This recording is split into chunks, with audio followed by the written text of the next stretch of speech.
El Congreso de la Mañana. Seguimos en vivo en el Congreso de la Mañana por Coco TV en todo el territorio nacional. Puede comunicarse con nosotros en este momento a través de nuestro número 829-767-0303.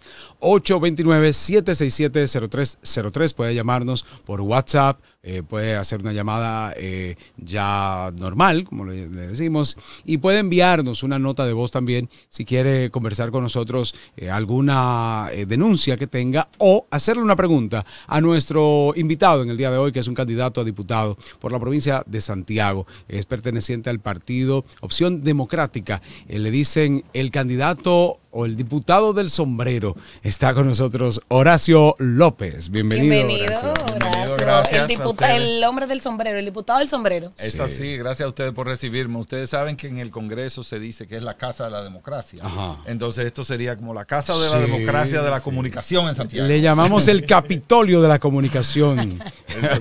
Bienvenido, Horacio. Un placer que esté con nosotros en este día y justamente luego, hace pocos días, del debate en el que usted participó junto a otros candidatos a diputados, el debate del CODES, que ayer hubo uno de los candidatos a senadores de la provincia Duarte, que tuvimos en el show de Nelson, a Franklin Romero, que es el candidato, el senador actual y candidato también estuvo allá en ese debate. Cuéntanos un poquito sobre esa experiencia. Pero espérate, antes de iniciar, Horacio, en la foto de la boleta, ¿tú tendrás el sombrero? Sí, sí. Se supone, si no.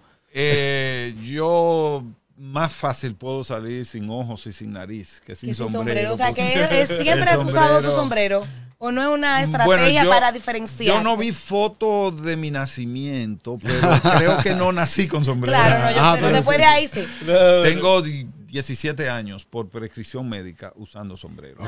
Yo tengo células precancerígenas en la piel.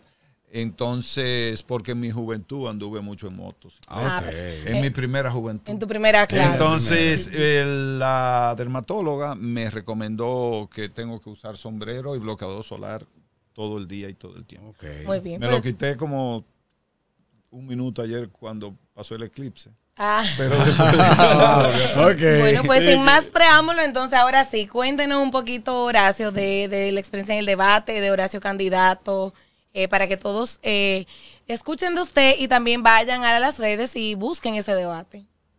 Sí, el debate para mí fue una hermosa oportunidad porque de una manera u otra pudo, diríamos, enfrentar dos dinámicas y dos lógicas políticas.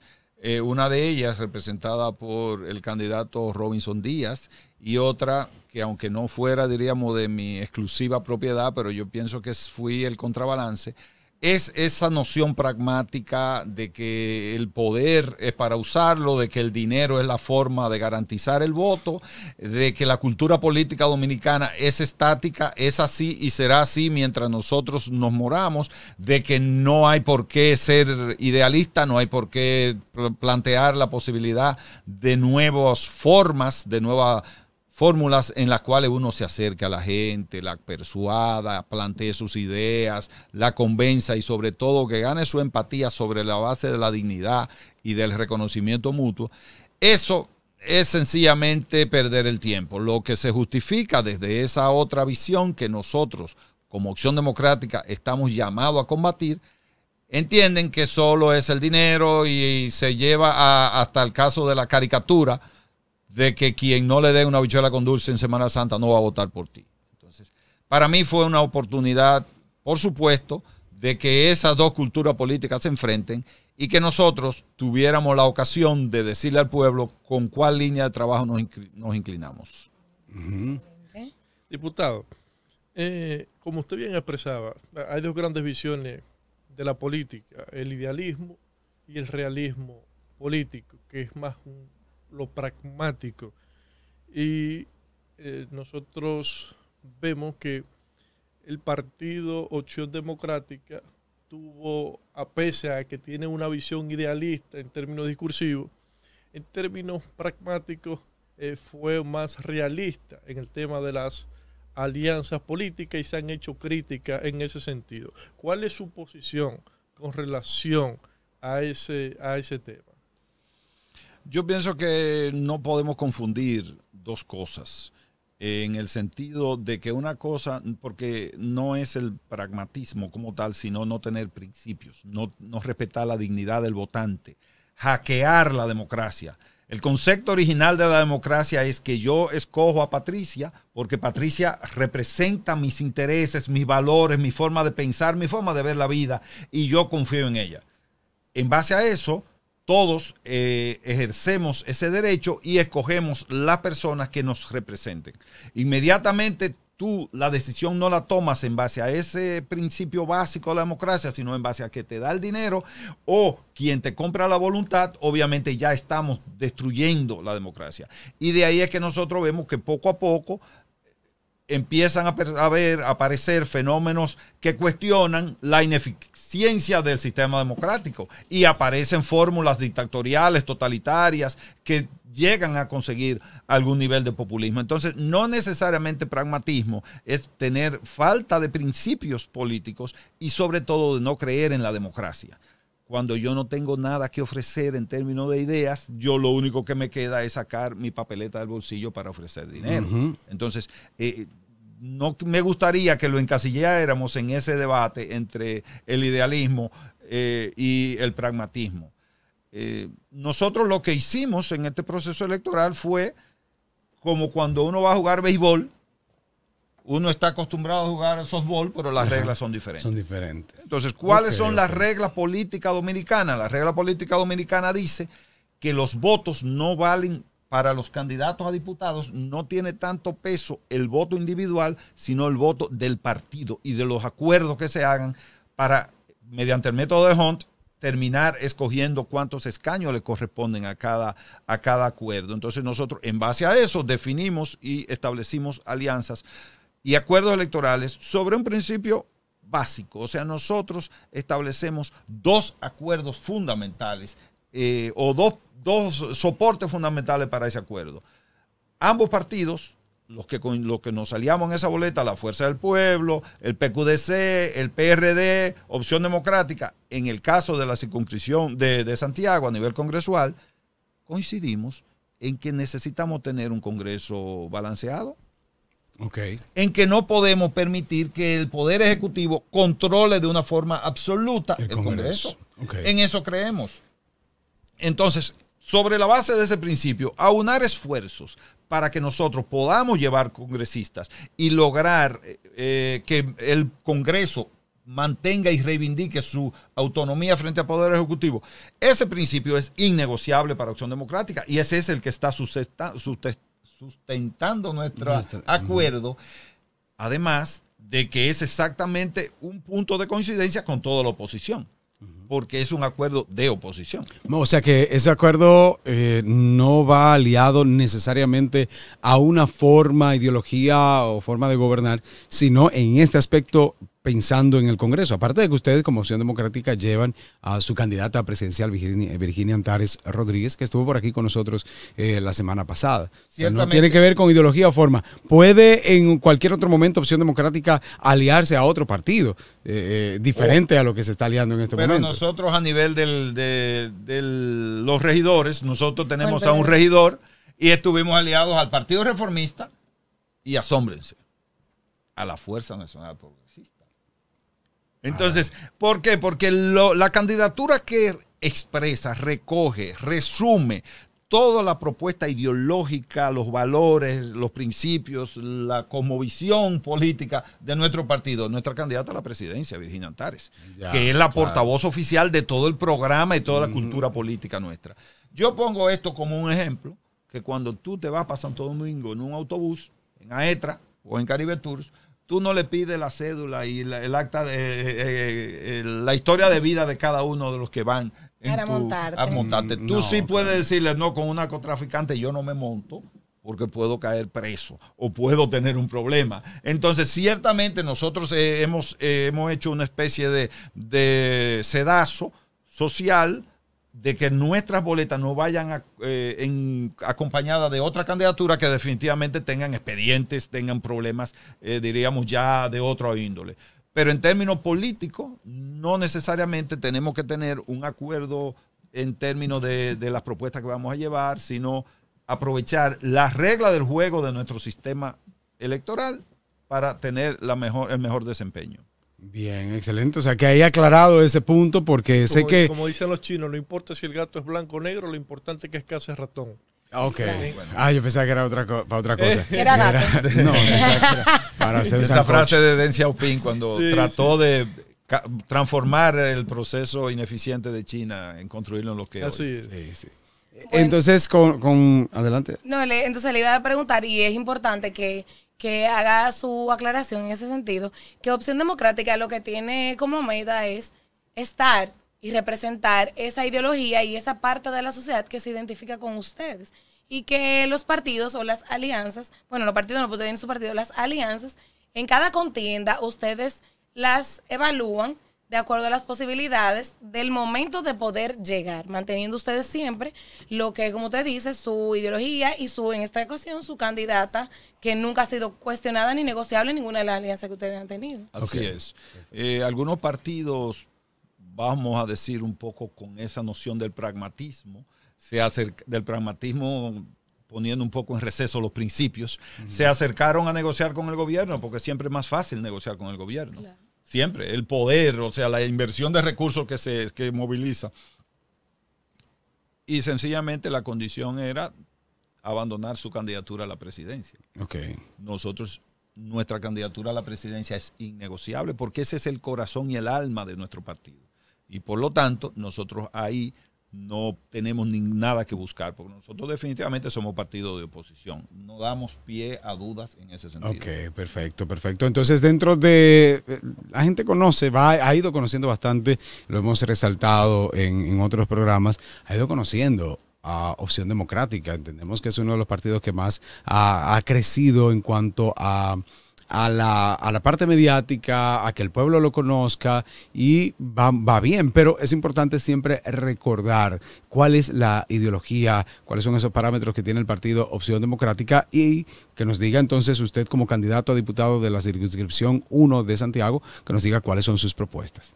Miren, yo tengo varias propuestas y he hecho énfasis en que mi verdadero interés es crear un referente de representatividad a nivel de Santiago, a nivel del Congreso. ¿No siente que ha habido una representación correcta por parte de los legisladores de la provincia de Santiago? Yo siento que la representación ha estado focalizada en la parte legislativa, en la medida en que algún legislador entiende que yo, interpretando la voluntad de mis electores, yo voto en esta dirección, ahí yo estoy agotando mi representatividad. Pero yo creo que debemos de trascender la representatividad a todo lo que son las 4 paredes del Congreso.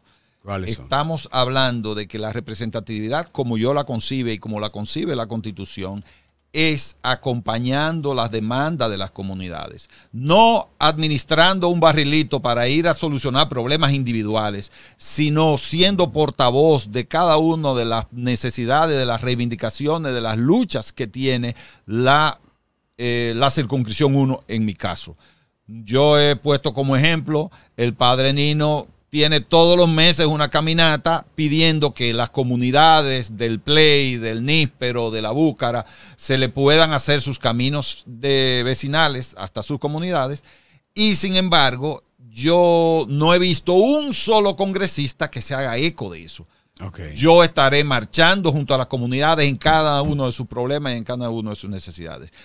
Ahora, en ese mismo sentido, yo acabo de poner a circular esta semana una propuesta que le estoy inclusive en estos días haciendo llegar a mis colegas, a Patricia le estará llegando, en el cual yo propongo que nosotros nos comprometamos a crear el Foro Legislativo de Santiago. Esto consiste en que los 18 diputados y el senador de la provincia constituyan una especie de, en Estados Unidos le llaman el caucus, una especie de foro legislativo donde a través de discusiones las leyes del país, el presupuesto nacional de la República, por ejemplo, vamos a discutir cómo está Santiago integrado en esa ley. Una reforma fiscal, cómo afecta a la provincia de Santiago la reforma fiscal. Y cada una de las leyes de carácter nacional, darle un carácter territorial. De modo que la comunidad de Santiago, todo el capital institucional que se ha creado, muy sólido y muy productivo que se ha creado en esta provincia, nos recuerde, nos paute que nosotros a quienes nos debemos es a los votantes. Nuestro compromiso primero es con los votantes, segundo con nuestra conciencia y tercero con nuestro partido. No podemos invertir el orden. Y de esa manera nosotros, más allá de los colores políticos, estaríamos haciendo un voto por Santiago. Estaríamos comprometiéndonos de forma permanente frente a la sociedad de Santiago cuáles son nuestros compromisos a nivel del Congreso. El Foro Legislativo, por lo tanto, es una iniciativa que busca recuperar ese vínculo que nunca debió de haberse roto, ese cordón umbilical entre el diputado, el congresista, el senador y su comunidad. Súper interesante, me gusta. Mándemela y desde el Congreso vamos a impulsar y la vamos a probar. Está interesante. Bueno, porque no es una decisión parlamentaria, es extraparlamentaria. Pero podemos proponer una resolución que nos la avalen en el Claro, Congreso. porque inclusive la propuesta incluye lo que sería una especie de asesor o coordinador técnico Desde que la pueda hacer ese análisis de cada proyecto de ley, buscar las informaciones y cómo se expresa eso en Santiago. Obviamente aquí también tenemos cuerpos técnicos de de mucho valor, como el caso del Compromiso Santiago, como el caso del Plan Estratégico. O sea, ya hay equipos técnicos que reforzarían lo que es esa iniciativa y ese análisis de aterrizado a Santiago. El Banco Central inclusive tiene una oficina de monitoreo regional a la economía regional de Santiago, que también será un insumo muy válido para que se incorpore ese análisis. Bien, excelente. Diputado, la República Dominicana es uno de los países que más ha crecido en América Latina. Desde 1992 un 5,3% en promedio. Pero al mismo tiempo, según diversos informes, nuestro país también es uno de los países que, pese a su crecimiento económico, menos ha aprovechado y menos ha convertido eso en desarrollo económico. En los últimos años ha visto una inversión social, un incremento en la inversión social significativo, pero nosotros queremos saber cuáles son esas razones por las que se ha producido esa dicotomía entre crecimiento económico, desarrollo económico en el país. ¿Cuáles son las propuestas que tiene usted como legislador y cuáles son las propuestas que tiene su partido político para que en caso de que lleguen al poder, pues esa realidad empiece a cambiar de manera más significativa? Yo creo que el gran desafío de República Dominicana es que no ha logrado transformar el modelo que hemos tenido, que es de un modelo intensivo en mano de obra barata. Nosotros en los años 80 pasamos de un modelo agroexportador a un modelo de servicios fundamentado en el turismo, en las zonas francas y en lo que yo le llamo la exportación de la pobreza, que es las remesas. En ese sentido... Espérese, escúcheme. Un paréntesis. ¿Por qué usted le llama la exportación de la pobreza a las remesas? Bueno, porque nosotros tenemos 10.000 millones de dólares de dominicanos y dominicanas que han tenido que emigrar porque República Dominicana no le presenta las oportunidades de desarrollo, no le genera las condiciones para que entiendan esos dominicanos y esas dominicanas que aquí van a tener las oportunidades de desarrollo. Entonces, obviamente, a eso es que me quiero referir. Sí, lo entendemos. Y eso es de los puntos más importantes. Paralelamente, de forma paralela a esos índices de desarrollo y de crecimiento económico, nosotros hemos tenido un sostenido crecimiento de la migración. En la década del 10 al 20, el promedio fueron 35,000 dominicanos anuales que salían solo para Estados Unidos. Pero en el 2023, el cónsul general de Estados Unidos en el país dijo que se habían obtenido 65,000 nuevos residentes. O sea, que se duplicó lo que 10 años. Es decir, todos los años aumenta la cantidad de migrantes. Eso quiere decir que todos los años aumenta la cantidad de personas que entienden que República Dominicana no les brinda las oportunidades y no llena las expectativas sociales y económicas. Tenemos un modelo que en lo macro funciona, pero a nivel micro no. Y esto para mí, el gran desafío que tenemos como sociedad es dar ese salto. Entendemos que frente a la quiebra que vivió el sistema agroexportador en los años 80, había que buscar una nueva modalidad. Y funcionó, pero hoy en día no podemos seguir enorgulleciéndonos de tener el turismo más pujante de la región y tenemos los salarios mínimos más baratos en turismo en toda la región.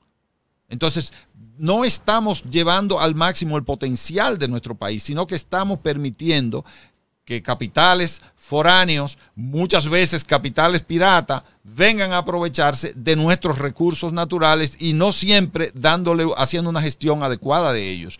En el caso de las playas, por ejemplo. Entonces, mientras nosotros tengamos un modelo económico que se sustente en que el atractivo de venir a invertir en Dominicana es que tenemos el salario más barato en turismo o en la zona franca, pues obviamente estaremos capturando un capital inversionista que no va a generar el valor agregado que tiene la economía dominicana. Y hay que mantenerlo entonces, porque si tú motivaste para que vinieran con esa premisa, entonces tú tienes que mantener ese mínimo. Tú tienes que brindarle la seguridad jurídica. Exacto. Pero eso es otros elementos, y es que el turismo en la República Dominicana soy un turismo más caro.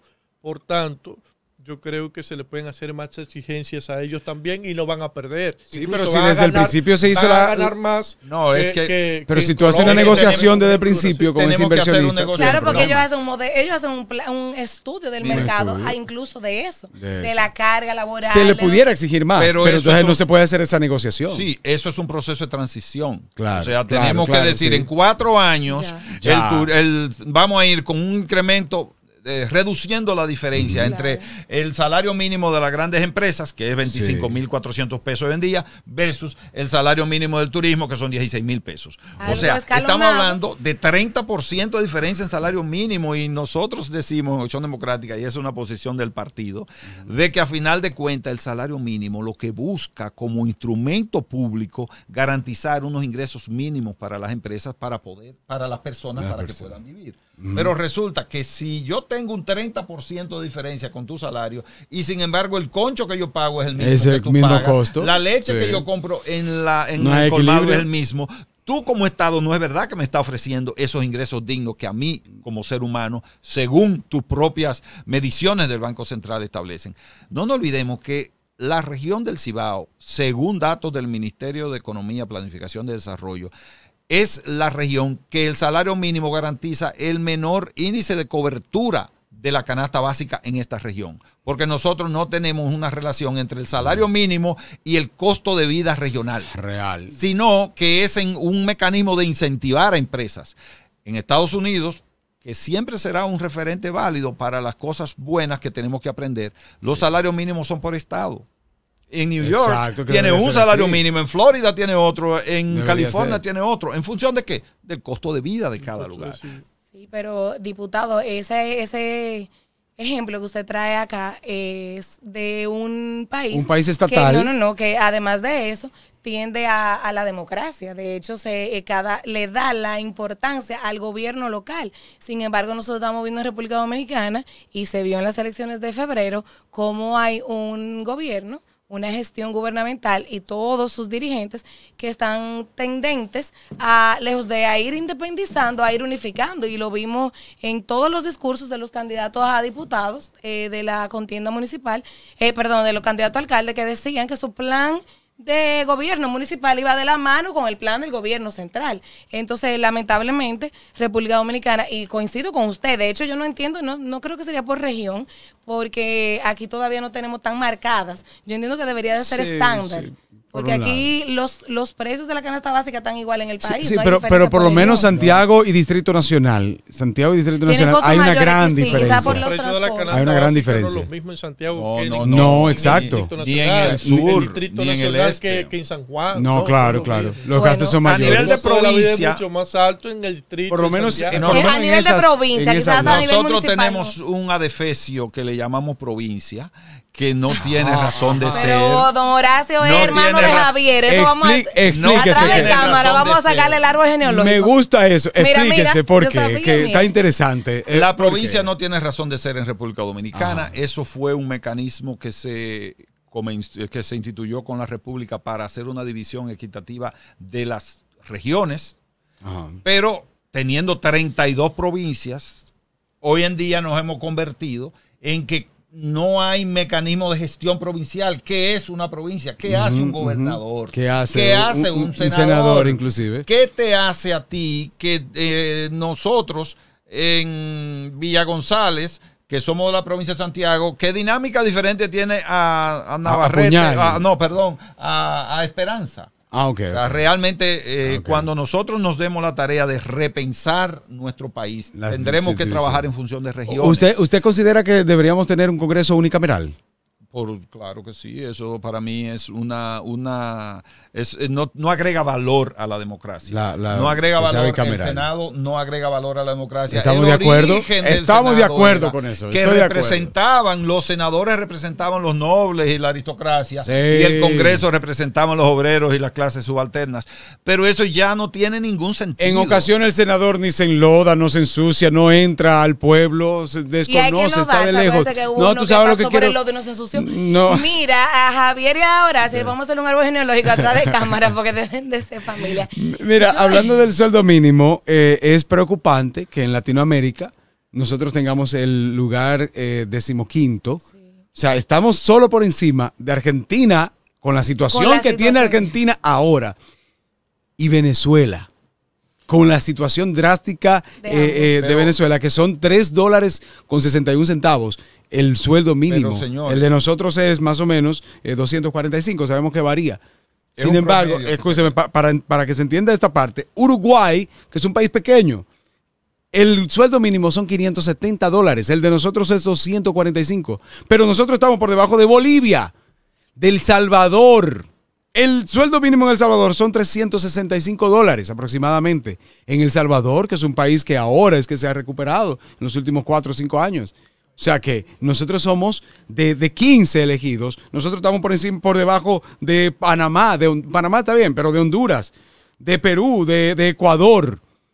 Miren, los estudios del Banco Central reflejan que el principal elemento de incidencia en la pobreza en Dominicana es el bajo salario. Claro. El factor que más incide. Claro.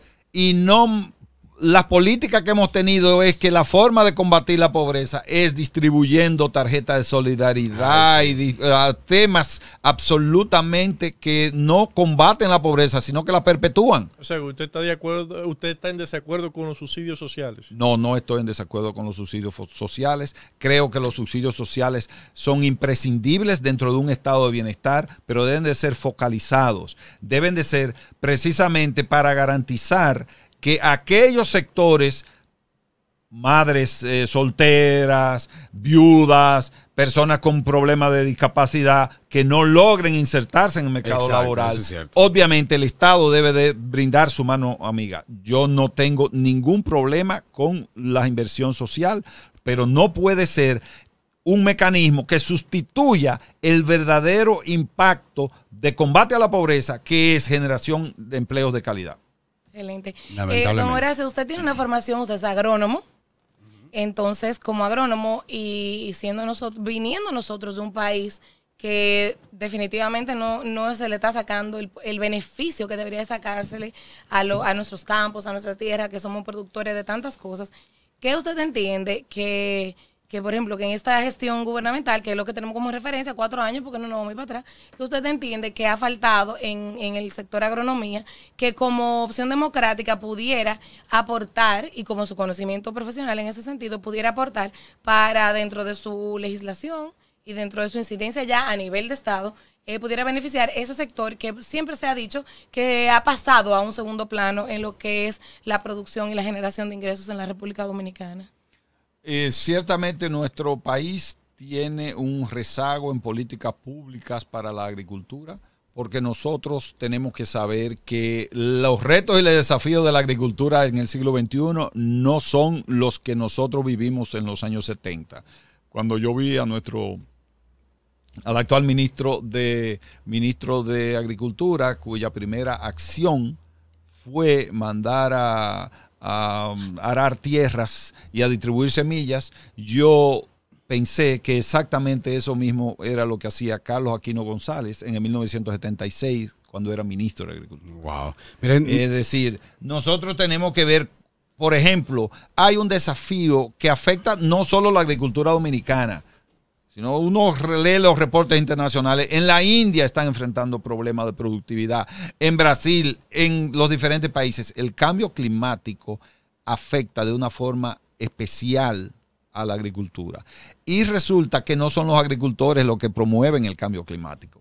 Entonces la sociedad tiene que hacer conciencia de que estamos generando, con nuestras malas prácticas en relación con la naturaleza, estamos generando una alteración que al único sector productivo que le afecta de forma directa como sector productivo es la agricultura. Las industrias, las zonas francas, los demás sectores productivos, los bancos, el sector comercial, que haya una alta temperatura, que suba 2 o 3 grados en promedio la temperatura, no le va a hacer más ni menores ventas. Pero a la agricultura le puede significar, ese promedio le puede significar una pérdida de productividad de un 30%. Entonces tenemos que generar una conciencia global de que hoy en día tenemos que hacer una intervención inteligente de la agricultura. No podemos seguir subsidiando la agricultura a través de costos operativos, es decir, de distribución de fertilizantes, de distribución de sistemas. No, tenemos que ir a aportar y a subsidiar la transformación tecnológica. Y, por ejemplo, todo el sistema de riego que depende del combustible fósil, hoy en día en República Dominicana, en su gran mayoría, ya tenemos tecnología de bombeo solar que suponen una altísima eficiencia, pero que requieren una inversión inicial alta. Ahí tiene que el Estado jugar un rol, porque es una sola inversión que se prorratea con el tiempo y al final del tiempo eso termina pagándose con creces. Lo mismo pasa con un uso más eficiente del agua. El agua es un recurso finito. Y hay sistemas de riego presurizado que garantizan un uso mucho más eficiente del agua. Entonces, el Estado, en vez de estar distribuyendo fertilizantes o en vez de estar distribuyendo fungicidas que solo dan para una cosecha, apoyemos la transformación tecnológica en nuestro campo para que garanticemos una eficiencia más duradera y mejor competitividad. Excelente. Eso que está diciendo es tremendo. Sí. Y exactamente es así. Es uno de los sectores más afectados por la agricultura, es el sector agua, y básicamente por eso, porque el costo en términos de agua, el costo de producción es muy alto, es decir, que se necesita demasiada agua para producir, por poner un ejemplo, el arroz, y nosotros no hemos innovado en términos tecnológicos para reducir esa cantidad de agua que necesitamos para producir nuestros alimentos, lo cual al final terminamos todos siendo afectados. Nos envían una pregunta por acá y es sobre, así brevemente, siempre se ha hablado, los diputados muchas veces o candidatos hablan de el primer empleo a la juventud, aunque nadie hace nada con eso, eso es simplemente es demagogia de la mayoría, pero al respecto se olvida muchas veces de esas personas que somos mayores de 35 años, que van a buscar un trabajo, quieren, pero no comúnmente no los contratan. También hay que hacer un balance, un equilibrio para buscar la manera de esas personas. Entonces nos envían esa pregunta. ¿Qué plantearía como candidato a diputado Horacio López? Yo creo que ahí tenemos que hacer un análisis más a profundidad del mercado laboral dominicano. República Dominicana somos de los pocos países del mundo donde expulsa mano de obra vía migración y al mismo tiempo importa mano de obra vía inmigración, la mayoría de veces irregular e ilegal. Entonces, ambos fenómenos distorsionan el mercado laboral, porque no nos olvidemos que el mercado laboral en gran medida también está regido, sobre todo a partir del salario mínimo en adelante, por la oferta y la demanda. Entonces, es una distorsión que está teniendo nuestro mercado laboral que hace que si tú vas a buscar un trabajo, tú desgraciadamente, a nivel profesional, tú tienes 2 o 3 nacionales de América Latina que pueden hacer el mismo servicio mucho más barato. Entonces, si tú aquí en República Dominicana tienes mano de obra calificada, cómo tú permites que esté llegando mano de obra calificada. Pero igual, ¿cómo tú puedes tener desempleo en República Dominicana y tener una migración tan desorbitada y tan descontrolada como la que nosotros tenemos? Que Entonces, viene a buscar empleo. Claro que viene a buscar empleo, y viene a buscar empleo sobre la base de que no tiene como referencia el salario mínimo. Porque el salario mínimo de su país de origen es la mitad.